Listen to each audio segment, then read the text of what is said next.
Alrighty guys, it is Qaaman here today, and I'm bringing you a brand new segment on my channel, which includes the basic discussion topics. And for today's topic, I will be talking about the future of the video game franchise. But specifically, we will be talking in this video today about the future of the first-person shooter titles. Now, we all know that first-person shooters have been going back a very long time, but many people like to say that the future of the first-person shooter franchises are dim, and others say the future of the first-person shooter franchises are bright.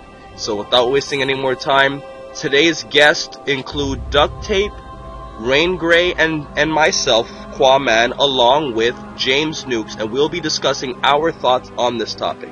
So let's get straight into this video, and we will be starting off with James Nuke and his opinion on the future of the video game franchises with first-person shooters. So, James, what are your thoughts?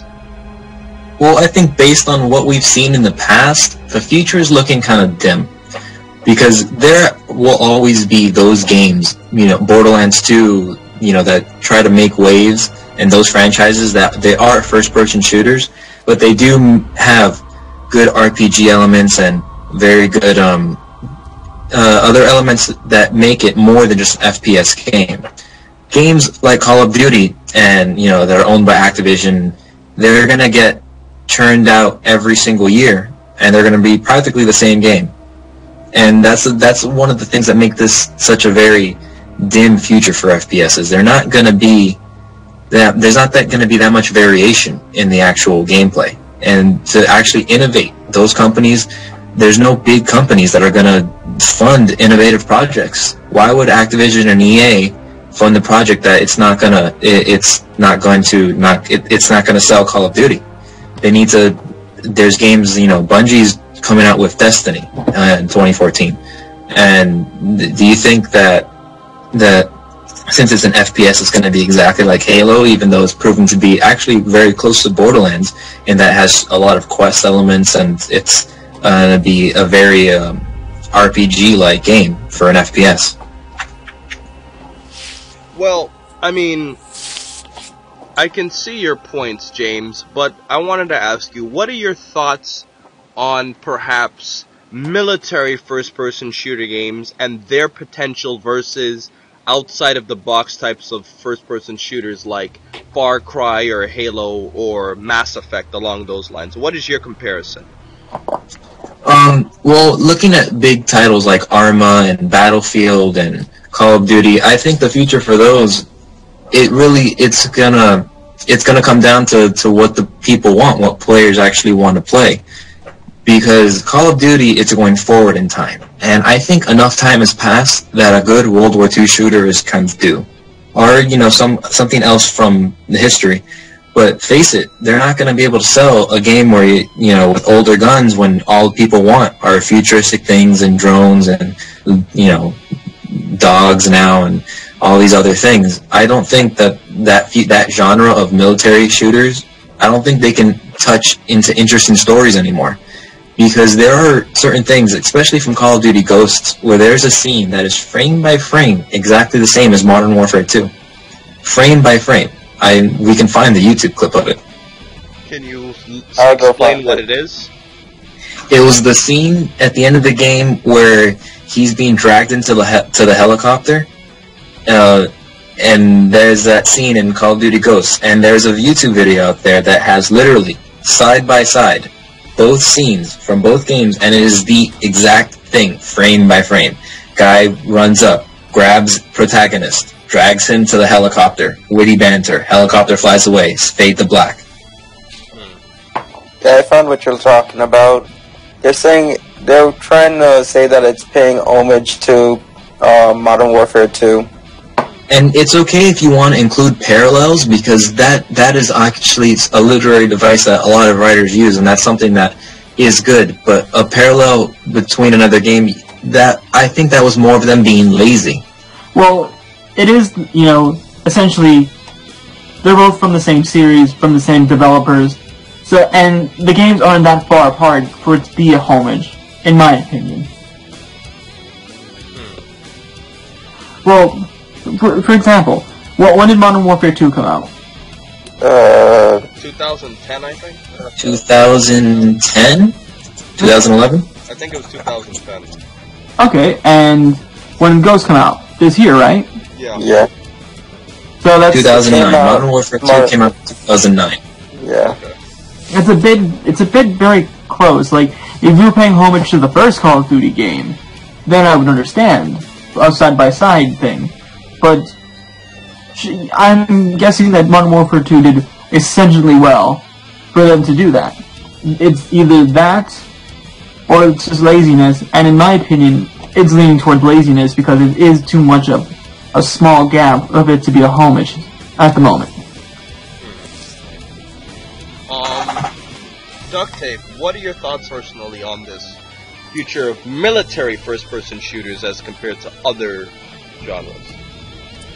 I honestly believe that it is dim, but it can change as long as somebody is willing to be innovative. Okay. Give me an example. For example, Battlefield, it might have not been the best example, but whatever. They're aiming for more realism. Okay.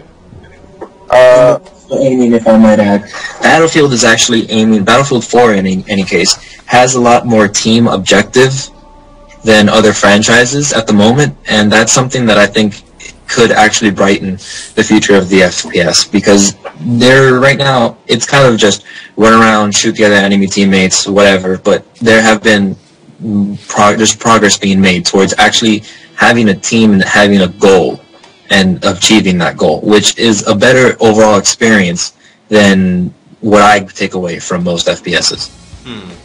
Oh. Yeah, that's true. I can see that. Yeah, that's true. Well, here are my thoughts. When I look at the future of first-person shooting games, dating back ever since we've had games like Doom and others of the same ilk, it seems to me like the appealing factor is kind of dying. Because when you buy a first-person shooter game, if you find a really good one, you really don't have an incentive to get another one if the one that you play is already good enough for you. And here's why I'm saying. For those of you who don't know, my fellow subscribers, there is a game called Soldier Front 2, and I played Soldier Front 1 when I was a kid. And now, Soldier Front 2 is one of the best first-person shooter games out there to me, and it's a free-to-play first-person shooter, so you guys should check it out. I'll leave a link in the description.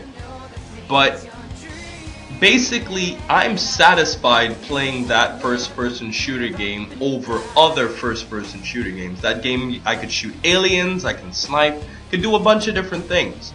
So why should I crank out my money to go buy another one? Well, here's the reason why. First-person shooter games like Far Cry or BioShock Infinite have that extra factor that you don't see in the typical military type genre first-person shooters. So when I play a game like that, I can expect to see something different with my character. Maybe a brand new, different type of weapons, or a completely different storyline versus we need to take down this extremely bad military guy who's killing all of our soldiers. That kinda has to change. And I can say the same thing with a Halo or Alien versus Aliens first-person shooter game too, because a lot of people thought they sucked. Not Halo, but the Alien series. Colonial Marines. Colonial Marines. Everybody thought that game Oh, sucked. right. And it got really bad reviews. And it's because it's not that the game was bad. It's just that there are way better first-person shooters out there than Alien Colonial Marines. So if first-person shooters are going to survive in the future, they have to compete in a way that really gets you to want to buy them. Like, they have to add an element that's different, and that's what I think Soldier Front 2 is giving me. And because it's a PC game, they can always update the game on its own, so I never have to really purchase a new console game. So I honestly think the future of first-person shooters can be bright, but they really have to diversify their content. So I'll let you guys, share your thoughts on what I said now.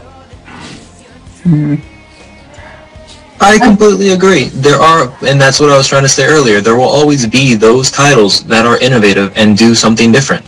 And like Bioshock Infinite, for example. Bioshock Infinite had a great, FPS. It was a great overall gameplay because, they had the plasmids and a lot of interesting combinations you can do and different ways to play with Elizabeth's tears and whatnot. And the Skyhook was very innovative. But what really drove that game for me was the storyline. I played that game for the story. And that's not something I'm going to get from Call of Duty or from Battlefield as strongly. Yes. I completely agree. And I'm not a Call of Duty hater per se. I definitely am not. I love Call of Duty. I've been playing it ever since there were the World War II shooters because I'm a big war buff myself. And as a matter of fact, my favorite Call of Duty game is Call of Duty World at War, and I really got to know the characters. I second that. Huh? I second that. World at War. Yeah, World at War was a great game. I love Sergeant Reznov, Chernov, Roebuck, Polovsky. I mean, I really got to know the main cast of soldiers that were on that game. And Call of Duty World at War, when you really think about it, it's really plotless. It's actually less plotless than the other Call of Duty games that are the Modern Warfare, the Black Ops, because there really was no plot in World at War. It was basically, we're a bunch of soldiers trying to survive as we fight against Japanese and German soldiers. That's basically it, and we do different things to defeat them. Whereas with the Black Ops series, you see in Call of Duty Black Ops that it was connected to World at War with Sergeant Reznov and how you had to hunt down Steiner and all those other Russian, military men alongside the whole story. And you look at a game like Call of Duty Modern Warfare, it had a decent story, but it was kind of boring. Like, all the other Call of Duties like Black Ops 2, they basically just repeated the same story. Hunt down this big bad guy. And I think that one thing that military shooters have to do to keep their audience is they have to do kind of what World at War did. Get to really know the soldiers in your squad. And that's something that I didn't get to really feel from the other Call of Duties that World at War actually successfully did. Like, Chernov and Reznov and Roebuck and Polovsky, they really had true characters in those games. Like, I really got to learn them and, their tendencies on what they said and how they reacted to enemies. So, I think that's what military shooters really have to do. Ductape, you want to weigh in? In my opinion, for Call of Duty, I think they should, lengthen the amount of time in between each game. Explain. Call of Duty first came out in 2004, right? I think so. Then Call of Duty 2 was in 2006. But since 2006, there was a game every year. Yeah, it kind of makes it grow old. It kind of gets old. It's a high burnout rate. So you're saying it's kind of like NBA 2K14, FIFA. I'm saying they're beating a dead horse. Just give them time to be more innovative. Kind of like Halo. Kind of. Whereas it took time to develop an actual storyline and it was more than just here's a war, your soldiers, fight, and that's it. Black Ops did have a good story with, with Reznov and the whole mind control thing that was going on. But at the end of the day, how many people really remember that? We play these games for the multiplayer. Exactly. Which is a completely different asset. It's a completely different game, to be honest. And you want to talk about knowing the soldiers in your squad, go back to an even older game, an old third-person shooter back on the original Xbox. I doubt anyone's ever played it. Star Wars Republic Commando. you really get to know the people, and that's what, at the end of the day, that's what games is. It's forming a connections with these characters. It's forming a connection with that person in there that you control, and with the other characters, and making something and enjoying your time. And that's something that World at War, I agree, World at War did kind of excel in that. You did enjoy your time playing it.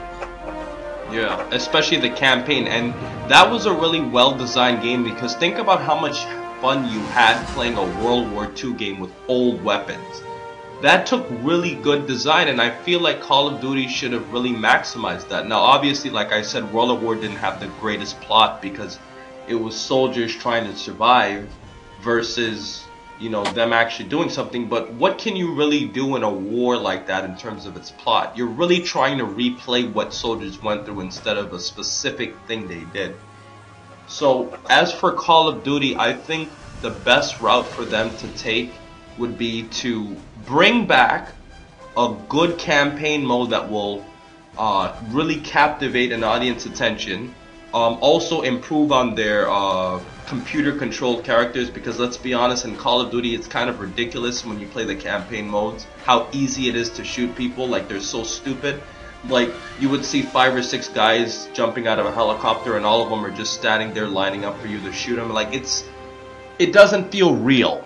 Like, these 5 guys shouldn't be able to shoot 300 enemy soldiers that easily. Like, it just doesn't make sense. It should seem, not to cut you off, but it should seem like they should make the AI seem as if they value their existence. Make it more innovative. Instead of acting like minions in League of Legends that are literally lambs to the slaughter, make them actually fight tooth and nail for every inch you gain. Yes. Like, I felt it in World at War. Like, when you played, there's a mission called Blowtorch and Corkscrew. Like, some of you might know what I'm talking about. Try playing that on Veteran. It's the only mission I couldn't beat on World at War on Veteran difficulty. Try beating that with all those Japanese soldiers just jumping out trying to stab you with bonsai swords and shooting you out of nowhere. It's almost impossible to do. And I felt like it was difficult. Like, the enemies are truly fighting on World at War. Like, in the Modern Warfare ones, you see all these well-trained Russian soldiers just falling like a pack of dominoes. Like, geez, these guys really don't know how to play. And there's just too many of them. Like, you really can't expect me to believe that 5 guys can wipe out so many enemy soldiers by themselves. It just wouldn't happen. Well, also, do you think part of that is because of the dumbing down of the genre? Because Call of Duty used to be a very, very hard game. And exactly what you're saying, Blowtorch and Corkscrew, I remember it was impossible. And the thing with I think this has been happening with video games in general. These corporations, they're trying to widen their market. They're trying to, to cast a bigger net and hope they get more sales. And the way that they do that is they make these games easy. Look at Crysis, the Crysis series. Yes. Crysis 1 and 2 are insanely difficult, but they are so rewarding. You feel like you accomplished something. Crysis 3, you could literally feel the dumbing down. You can feel them trying to get a bigger audience, trying to get more people. They're trying to get the lowest common denominator. That's what it really is. And I think Call of Duty is headed in that direction, where they're just trying to make it as easy as possible and jam pack as much sales as they can. Yeah, it kind of sounds somewhat like we're knocking Call of Duty, and I'm not, because I love the franchise, but I think other military first-person shooters look at the success of Call of Duty, and they try to replicate them, which causes a domino effect. Call of Duty is good at what it does. I don't think they should copy it, Or they all end up as the same game, essentially. And that's what we really need to evade. I don't know if this is cheating, since we're talking about historical/militant FPSs, but do any of you remember the Resistance franchise? No. Vaguely. Well, in the Resistance franchise, it was basically a World War II shooter, but instead, with everything that you'd want in, say, a futuristic Call of Duty game. In other words, the advanced weaponry. Yes. And I really don't know why no one ever talks about this game anymore. It was a really good game. Well, mind you, I didn't play the third one because it was not available to me, but Yeah. from what it is, if I saw a Call of Duty game like that, well, when it comes to the Call of Duty franchise, it has a reputation that it has to uphold. Like, say, if it was going to do a historical game like it used to, it would have to stay by those historical bounds. No creative, creative, what's it called? Artistic expression. Yeah, no artistic expression would be allowed because they were set in the ways of, it's a historical game, we're going to keep it like it is. Mind you, which one was the one with Nazi zombies again?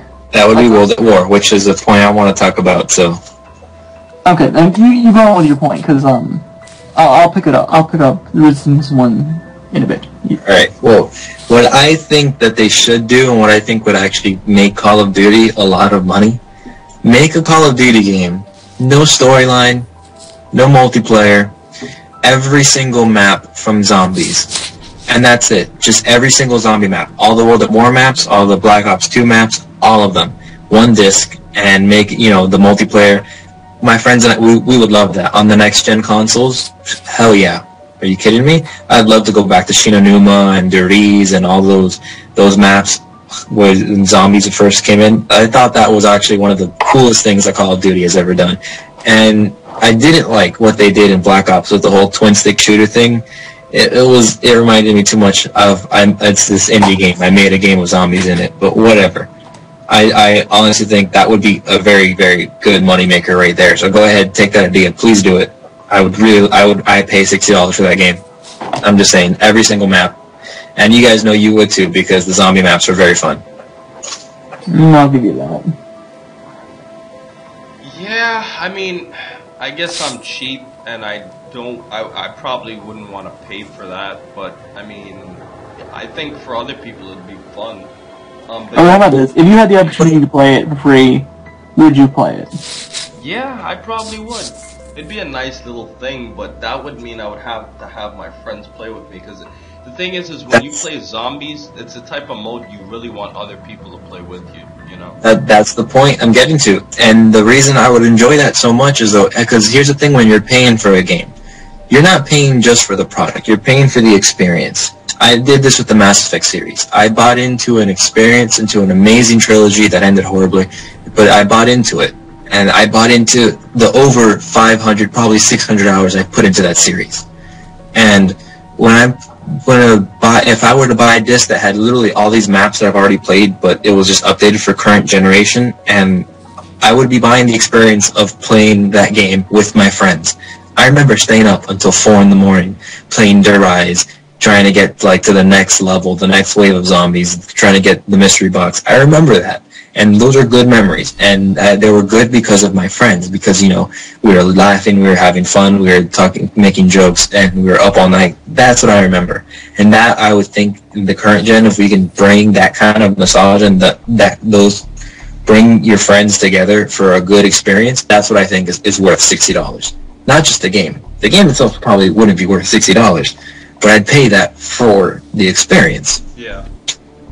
Well, let's kind of push in the direction of other first-person shooters like Far Cry, for example.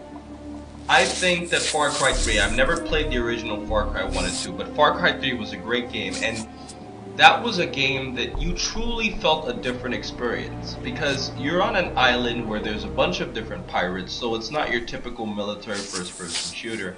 And in a sense, you feel a different aura about the game, like how you can hunt animals for, certain equipment, and, the different characters too, like Vass. Vass is a great example, like that cutscene where he tells you what is the definition of insanity, and there is a lot of mature elements like smoking weed and having sex on that game, but that whole element of the game, you wouldn't see that in other first-person shooters, and that all around attributed to the game's success.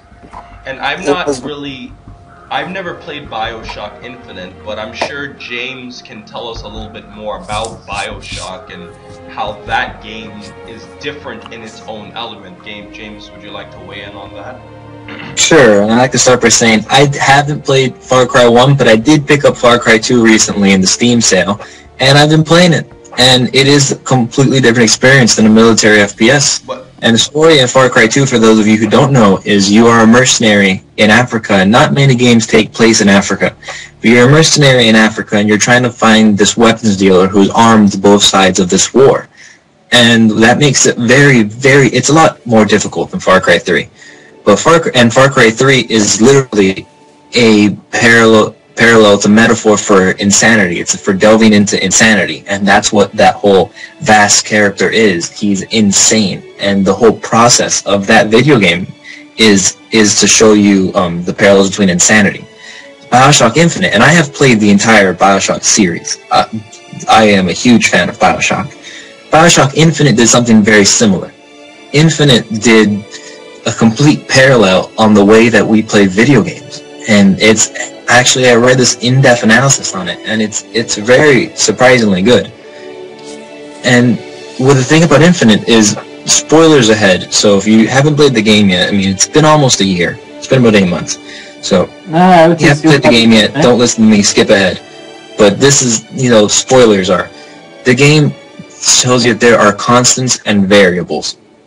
And it's basically multiple universes, and the Booker DeWitt that you control comes from another universe into this universe to correct the wrong and kind of break a constant, and that's the whole, constants and variables. And it becomes this insane storyline where you basically break quantum physics. You break it. You completely break it. It's just insane. I just throw that out the window. Yeah, they just kind of fuck logic. That doesn't happen. That doesn't need to happen. But whatever. And with Infinite, what I found so innovating was that storyline, and you start to realize that the protagonist, the second protagonist, Elizabeth, how she can open tears into other universes. And you start to realize that when midway through the game, you open up a tear into a completely different universe. So now you're in a different universe than what you started from. And that's what I found so amazing about that game, was that it kind of messes with your mind. It really does. You don't even, and towards the end, I'm just going to go ahead and spoil it. Towards the end, the game doesn't matter, because you broke the cycle. And that's the whole point, and that's the intro to the game, is you break the cycle of constants and variables. You create a new constant, which is something that, kind of can't happen. I mean, for any of you Doctor Who fans out there, you can't cross your own timeline. Time is, from a non-linear, non-subjective point of view, it's all wibbly-wobbly, timey-wimey kind of stuff. And this game accentuates that. Video games, the constants and variables, and I'm going to be very brief about this, is in video games there are constants, but you are the variable. There are millions of people right now playing Far Cry 3. That world and that setting are constants. But you and what those other million people are doing are variables. And you can't really break that cycle. Back to FPSs. what do you want to weigh in for that? Well, And what can I say that he hasn't covered? yeah, he's pretty thorough with this. He said everything I was thinking better than I could ever say it. Guys, I'm sorry, I'm a writer. That's what I do. Damn, I'm a writer. You put me to shame. Hey, That's why I really want my podcast thing to take off, not original content, because it's just me and a couple of my friends literally just talking about this. And if you think that was what I'm saying, no, my friends are smarter than I. There are greater men than I. And, it's literally just conversations like this. Well, I guess to close out this video... but I got one more thing. Yes, Ductape. I think that every FPS shooter should take a step back, look at what they've got, and wonder what can they do to make it better. Because James was just talking about they're selling experiences. So why shouldn't that experience have a lot of quality to it? And that experience shouldn't be limited to just the multiplayer. It shouldn't be limited to just, team deathmatch, capture the flag, plant the bomb. No, it should be more than that. You should be able to have memories of that. I have memories of playing Nazi Zombies. I have memories of playing Halo 3. Oh my god, I have so many memories of playing Halo 3. Halo 3 memories. Oh my god, like, and I say Halo 3 team deathmatch, and I'm still a major. I can't get past that rank. I will never get past that rank. I've accepted that fact. Okay? I have memories of that. My friends have memories of that. Those are good times. We need more memories like that. Fun fact, did you know the Halo 3 servers are still up? They are. And recently when it was free, I think it was September or August that Halo 3 was free for gold subscribers. There was a huge spike in players, and I actually played a little bit, and it was enjoyable watching people play team deathmatch and lone wolves and team, what's it called? What was the dual? What was the 2-person, the 2v2s called? I forgot, but still, team snipers. How many memories I have of team snipers. Just saying it makes people go, oh yeah. I remember that gravity hammer. Killed me in one hit. Griff ball. What happened to Griff ball? That's something that Halo Reach kind of let die. That's another reason I don't like Reach. The multiplayer just killed it for me. Well, before we close this video out, one topic I'd like to bring up is Call of Duty versus Battlefield. And I already know from knowing my viewers here that we have drastically different opinions. And because of that, I think it would be best if I start off to balance this playing field. 1 second, Qaaman. Let me go get my boxing gloves. Dumb comments. There's gonna be a war. Now, here's where Ductape and I mainly have a starkly different in opinion. One thing that I want to point out about Call of Duty versus Battlefield. Battlefield is trying to beat Call of Duty at what Call of Duty is good at, and there is where the threat comes in, and I really wanted to point this out, because as James had mentioned before, Call of Duty today is known for its extremely arcadish, great multiplayer mode. Battlefield is trying to defeat Call of Duty in that category, and unfortunately, as a diehard Call of Duty fan, it is beating it. It's actually destroying it, because it really gives that true multiplayer feeling of playing with hundreds of other people in those 64-man missions and much bigger maps. The ability to play with so many different weapons and such in multiplayer. Call of Duty simply doesn't have that. So then once Battlefield, if it ever defeats Call of Duty at multiplayer, what is Call of Duty gonna be good at? Like, let's just be completely honest there. If Battlefield is beating it at its if Battlefield is beating Call of Duty at its cash cow, then Call of Duty is gonna have to find some other sort of entertainment factor to bring in its revenue, and it's clearly not its campaign.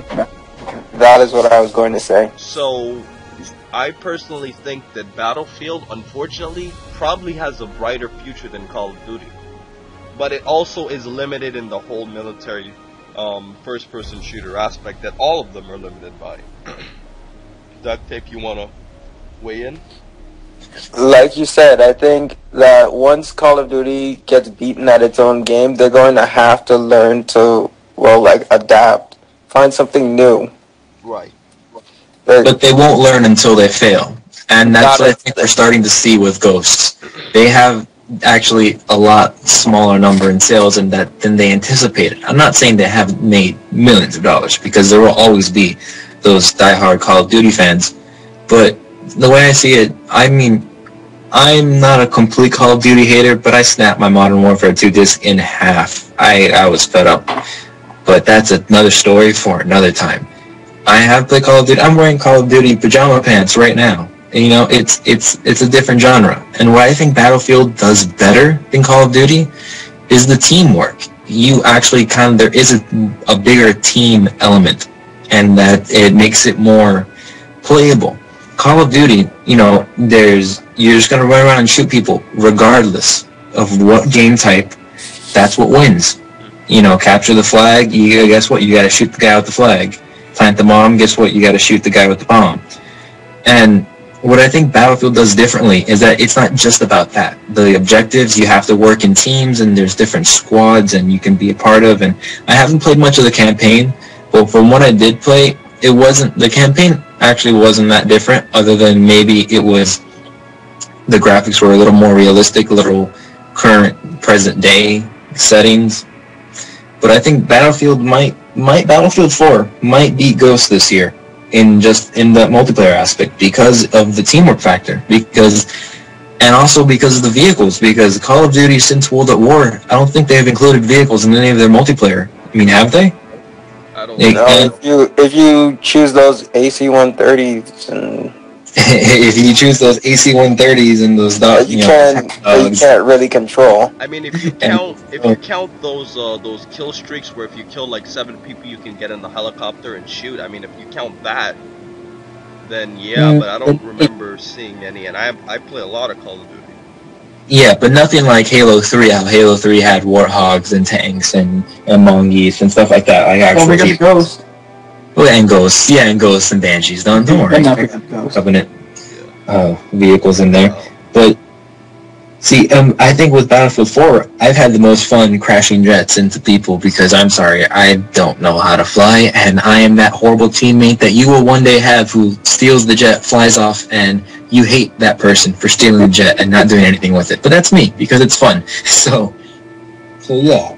And it has a different feel to it, because I remember the first time that I picked up Battlefield 3, I went on a sniping frenzy, and I've told this story to Ductape many times. I grabbed a sniper, I went inside of a building, and for those of you who don't know, whatever first-person shooter game I play, my preferred weapon is always a sniper. I'm a die-hard sniper. I just love using them. And I went into a building, I sniped maybe at least 20 to 25 people. No exaggeration.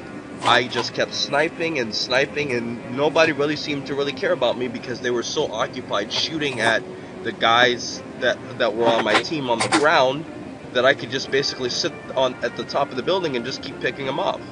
Well, then eventually I had a nice little experience. I guess, I don't know, one teammate got fed up, noticed that I just kept getting kills and I wasn't getting any deaths, and he's like, you know what, let's just go blow that whole building up. And they wiped out the entire building, and I was so confused, and Ductape always laughs every time I tell him, because it's like, what happened? Like, I just see the whole building come crushing down and I'm dead. And I'm like, what happened? Well, that makes me feel like I'm in true war, and Call of Duty is better at Battlefield at, giving you the feeling of you control your own destiny. Like, I feel like I can impact the battlefield more on Call of Duty with my shooting skills versus impacting it on Battlefield. Like, on Battlefield, oh yeah, you can shoot as many people as you want, but we can just blow up the building that you were killing people with, and there's nothing you can do to stop it. You can't prepare to leave a building in the time that it's going to be blown up. So that's where I have to give Battlefield its hat, because it gives you that true feeling of this fucking sniper is killing the shit out of our guys, let's take his ass out. And it's exactly what they did. They're like, to hell with you, Qaaman, we're gonna blow your ass up, and that's exactly what they did. And I thought that would have been a good story to share with my fellow subscribers over here. What I like about Battlefield is that you don't have to be the guy that's getting all the kills in order to be one of the most important people on the team. It's true. That's what I was saying earlier about team objectives. You have to be the guy capturing the points. You got to be the guy in the helicopter, taking out their tanks. You have to be providing ground support. You have to be the guy with the C4 running around, taking out the tanks, laying down traps. Everyone has their role. Everyone has their role to play. And if you do it right, then you're gonna win. The other thing that I like is that the maps are never exactly the same, no matter how much you play it. Unless you've destroyed everything. But it may be the same, because that one little walk over there is different. I remember my first experience with Battlefield 3. I was just amazed by how many people were actually in the lobby. I was amazed that there was that, and the map size. It was so much bigger than Call of Duty maps. It's just, and that's another thing that I think Battlefield does a little bit better than Call of Duty. I haven't played much of Ghosts. I have played it a bit, but from what I can tell, the map sizes aren't as big as Battlefield's. And Battlefield's maps are big for reasons. You know, they're big because there's a lot more people on their servers, and there's a lot more there's vehicles and there's aircraft and there's a lot more things going on than just, you know, running around shooting people. Speaking of servers, those Battlefield 4 servers aren't doing too well. And I think... Is it strain? Yeah, it's strain. They're like struggling. I think that whatever amount of servers they thought they needed, just go well beyond that. Well, EA has had a history of not providing adequate server coverage for their games on launch. Cough, cough, Sin City, cough. That was a terrible experience. Well, as much as I'd say, to be honest, not much of a multiplayer person myself. I do enjoy it, but I do see all your points. Well, guys, I guess we should finish off this video by talking about our overall opinion of not just Call of Duty, because we bashed Call of Duty really hard in this video today, and I am not trying to say Call of Duty is not a good game. I think it's a great game, but I just think games like Call of Duty need to expand. Like, for example, with Soldier Front 2, you can shoot aliens, which obviously people are going to say, well, there's other games where you can shoot aliens, but there's so many modes on that game that you never get bored. Like, there's a funhouse mode where you can, there's a mode on the game, it's called Shatter, and what you basically do is you all start off with pistols, and you can shoot at these mystery boxes, and, you know, obviously the mystery box would give you a different item, kind of like how it is on Mario Kart, and everybody is standing on 3 levels of glass, and you try to shoot. There's no kills or deaths that count in that game. You just have to kill the whole team. And what you do is you shoot the glass at the bottom so that your opponent falls down into a bottomless pit of spikes that eventually kill them.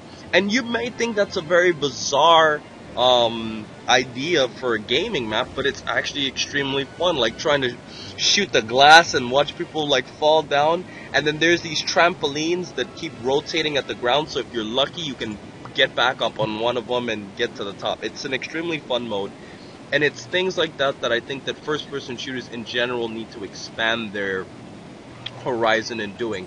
So as for me, I think that the future for first-person shooters, believe it or not, is actually quite bright, but I think in order for it to keep up that way, it has to expand in what it does. But overall, as a general category, I think it's a very, very, very bright market. James, what is your overall vision of where they're going?